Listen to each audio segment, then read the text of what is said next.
God have your back. Sometimes people are cruel. You are chosen by God for a specific task, and you have to do it. God will never allow them to destroy you. It doesn't matter what they try, what they work up. It may come hard at you, the attack may be hard and vicious and violent, dangerous and rough, and it's tough on you and it's unbearable. And I'm telling you, it cruel. Sometimes people are so harsh, and it's as if they don't seem as if they think about you at any time. They think about your feelings. They don't acknowledge that you're a human being. They chastise you. They abuse you. They disrespect you. They call you all sort of things. And they abuse you. They mishandle you. And yet still they expect you to run to them and act like nothing didn't happen and everything is normal. They act like everything that they did to you is okay. You have no feelings at all.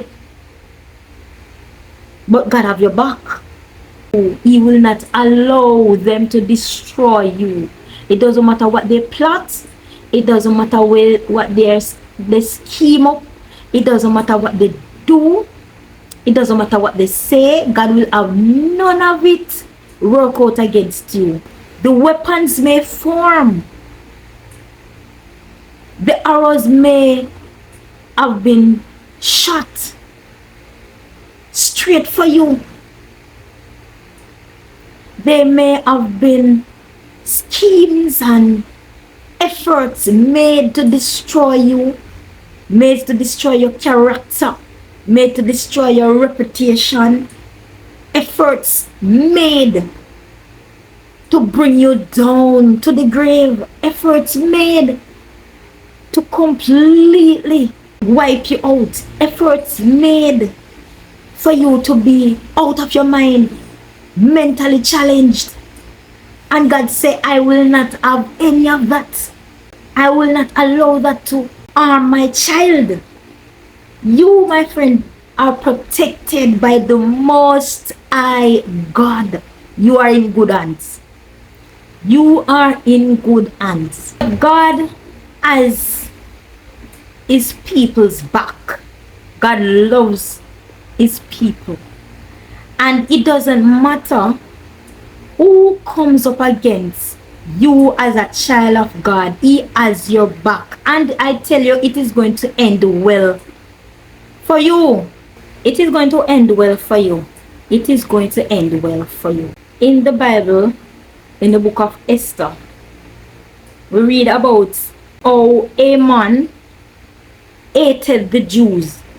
The Jews were led into captivity in Persia. So in Persia, there is this hater of the Jews, the Jewish people, called Haman, and he hated the Jewish people. Now God knew what Haman would be plotting against his people, and what he would and how he wanted to destroy his people, and God would have none of that.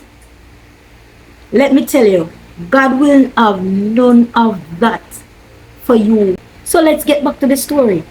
Haman hated the Jews and wanted to destroy the Jews.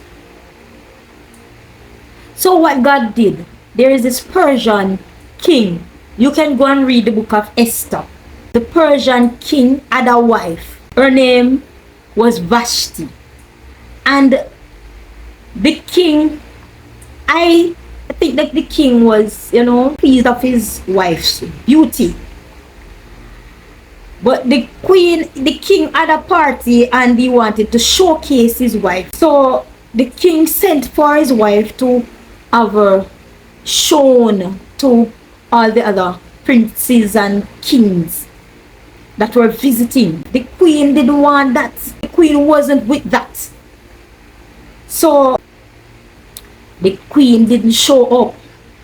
And to the king and the others that were with him and the princes of Persia, they wasn't in agreement with her dismissing the king like that.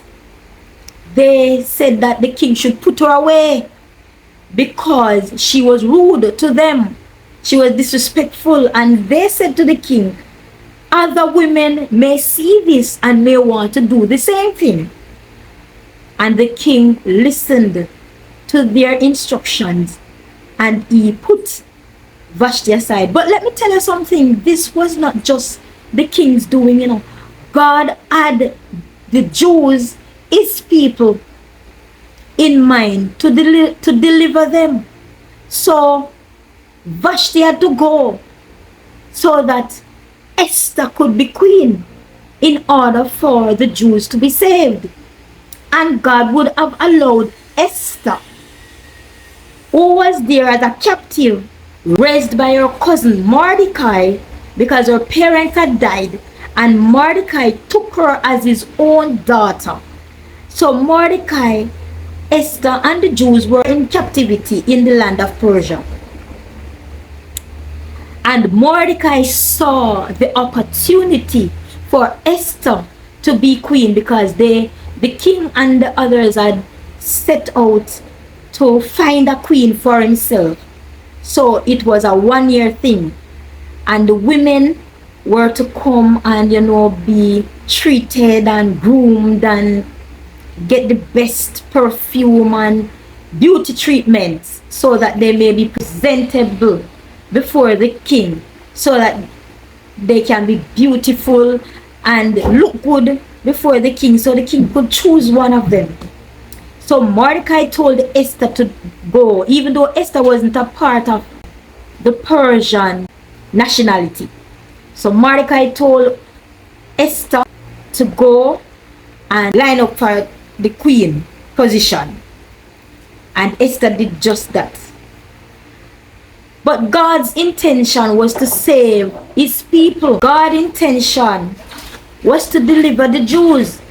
So he had to have someone in that position, because he knew that Haman was going to set out against him, and the king was going to have his signet ring stamped and those letters sent out that Haman asked him to destroy the Jews, because he said that the Jews was there and they were problem people. And Haman put up the king to set out a decree against the Jews, to have the Jews be destroyed. So God allowed, when the king was going to choose a wife, God allowed Esther to be chosen. Esther wasn't a Persian girl, so Esther had to hide her identity. She could reveal herself because Mordecai told her to keep it as a secret. Some persons may say it's a lie. They told a lie, but it was for the good of the Jewish people. So I didn't see it as a lie. I see it as wisdom. Sometimes you cannot say certain things to people. You have to hold your mouth. You have to be quiet to save yourself and to save your vision, to save your dream from being killed by other persons. Because Haman was about to destroy the Jews. He had already set up gallows to hang Mordecai on and to destroy the Jews. But God, as I said, had a plan to deliver his people. God has a plan to deliver you, his people, his chosen one. Back to the story. We can't go all the way in the story because it's very long. But God would have used Esther to deliver the Jews. For such a time like as that, God will use you to deliver other persons. You are needed for such a time as this. So he will allow you to go through these things to build you, to prune you, so that you can become mature and he can use you. And you will not shy away from doing his work. So you can be an encouragement to others. You can motivate others. And you can help. God don't put you here on earth to be for yourself alone. You are to help others and to be a change for someone or your family or some person, or to be a curse breaker for your family. You have to break certain curse and destroy certain chains and certain habits and certain generational curse that has been coming down. You have to break it. God would have you to be that person. You have to set certain trends. So Esther was made queen. Esther was chosen by the king. And Esther didn't even, all those things, that beauty products that was given, Esther only took whatever they gave her. Maybe the other women asked for this, asked for that, but Esther was satisfied with what she got. But God allowed the inner beauty in Esther to portray on the outside. God allowed His grace and His mercy to be over Esther, His favor to be over Esther. God's favor surrounded her like a shield. So when the king saw Esther, he had to choose her because God wanted to deliver His people. You are going to be chosen. You are going to be picked out. Even when you're not qualified, you are going to be chosen. You are going to be picked out. Esther wasn't from Persia, but she was chosen. She was a Jew, but she was chosen. God will allow them to choose you. Even if you are not from there, even if you are not qualified, God will allow them to choose you. You will be chosen. And thus, when Esther became queen, Esther set up a banquet for the king and Haman to be there. And Esther, when she had the banquet, Esther told the king all that Haman had plotted against her and her people. And the king heard Esther's cry, and he caused Haman to be hanged, and the same gallows that he set up for Mordecai to be hanged on, Esther's cousin to be hanged on. But tell you what, you will remember it as well. Mordecai had informed the king about two persons who wanted to kill the king. And Mordecai, it was written down in the book. But the king did not remember all of that. And God would have the king to allow for the king that he couldn't sleep that night. And the king called for the book. And the king was going through the book and saw what Mordecai did. And the king asked what was done for this. Mordecai, who, told him of what they were plotting against him. And nothing was done for him. So the king asked Haman. Haman set up a gallows for Mordecai to be hanged on, But Haman didn't know what the king was doing. The king didn't tell him who he was going to honor. So king asked Haman, what do you think should be done in honor to someone so that did good to the king? But Haman thought it was him the king was going to honor. So Haman thought of the best things. Oh my God. And when Haman finished because he thought that it was him the king was going to honor, when Haman finished with what he thought he wanted, the king said, yes, go make haste now and do it to Mordecai. The same person he set up gallows to hang on, he had to go and honor that person. I tell you that God has your back. God will reverse everything that was plotted against you. So trust God, be of good courage. And Haman was hung on the same gallows that he set up for Mordecai. And the Jews were saved because Esther made it known unto the king the decree that was sent out to destroy the Jews. And the king has to write another letter and revoke all of that and sealed it with his ring.